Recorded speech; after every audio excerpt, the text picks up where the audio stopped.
my YouTube channel. Nagbabalik na naman po ang inyong lingkod, Hasa 26 TV. Ngayon may pag-uusapan po tayo mga langga. Kayo na po yung magsabi kung ano tama ba o mali ang sinasabi ko. Ngayon po, isang mega love shoutout po sa ating mga OFW na mag-ingat po tayo kahit saan sulok po tayo ng mundo. Ngayon, good evening, good morning, and good afternoon po sa ating lahat. Mabuhay po tayong lahat. Ngayon, sinasabi ko nga po, pwede akong payuhan, pwede akong pagsabihan kung ano po ang mali ko. Okay. Wag lang po akong murahin na sabihan akong putang ina ko. Kinikilig ako sa kalandian ko. Wag lang po ganon. Dahil sa totoo lang po, never po akong minura ng magulang ko na siya po mismo nagpapakain at nagpapalaki sa akin. Dahil do po mismo ng mga tao na nagmamahal sa akin ng mga kaibigan ko. Mabait akong tao, sobra. At yung pagbigay ko naman po ng opinion kay Rina,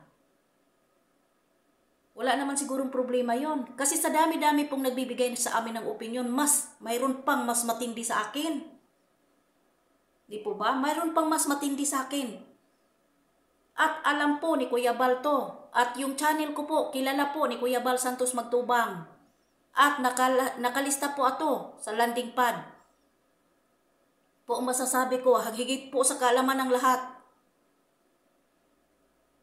Di po ba? Pakiusap ko lang po. Wala kang karapatan na laitin ako mula ulo hanggang paa. Napagsabihan ako ng isa kong puta, kinilig ng kalandian na ganito ganyan, ano pa man dyan. Please po. At isa pa po, hindi po ako talaga, inaamin ko po talaga, hindi po talaga ako maganda. Yes, totoo yan. Pero mas matanda po ikaw kaysa sa akin.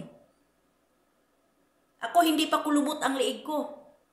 Wala lang pong akong ayos dahil bawal po mag-ayos dito. Bawal mamulbo, bawal malipstick. Pwede magsuklay. Pwede, wala kaming kahit kutsi-kutsiritsi sa among mga mukha dito dahil bawal po. Pero hindi po kulubot ang liig ko. Nangungulubot ng mga liig natin, puro todo pa rin tayo, pangbalahura sa mga tao na hindi naman po ninyo kilala. Nakabase lang po tayo sa mga opinion natin bawat isa sa ating mga content. At isa po, yung mga yung pagbigay ko ng opinion naman po, hindi naman po yata below the belt. Ang binibigyan ko po ng reaksyon, yung nagko-comment dito sa aking mga ina-upload. Nakikiusap lang din po ako. Hindi po ako isang puta na kinilig dito na ganito ganyan sa kalandian. Wag po ganon. Pwede mo po akong pagsabihan po na wag ganon. Bakit ganyan? Pwede mo akong payuhan at pagsabihan. Tatanggapin ko yun. Siyempre kung may mali man po ako. Yung laitin ako na ganito ganyan.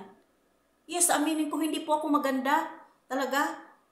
Pero mas inaamin kong hindi ako maganda pero hindi po kinukulubot ang liig ko. At yung mas sabihan mo ako na hoy matanda. Yes, accepted ako dyan. Pero manalamin po muna tayo kung sino pong matanda sa ating dalawa. Ganito lang ang itsura ko dahil bawal kami mamulbo, bawal kami mag-ayos, bawal kami ma-make up, bawal kami mamulbo. Yun po dito sa abroad, dito sa Saudi Arabia. Di po ba ma'am? Sir? Yan lang po ang masasabi ko. Pakiusap lang po. Wala pong kahit sino man magsabi sa akin na isa akong puta at isa akong ganito ganyan, ano pa ang mga pinagsasabi mo sa akin. Please lang po, wag ganon. Pwede mo akong payuhan, pwede mo akong sabihan. Dahil itong channel ko, kilala po ni Kuya Bal at nakalista po sa landing pad. At higit po sa kaalaman. Kung sinasabi mong pick reactor ako, okay lang. Pero kilala po kami ni Kuya Bal. Kilala po ako ni Kuya Bal. Yung aking channel. Please lang po. Nakikiusap ako. Huwag niyo po akong laitin. At murahin mula ulo hanggang paa.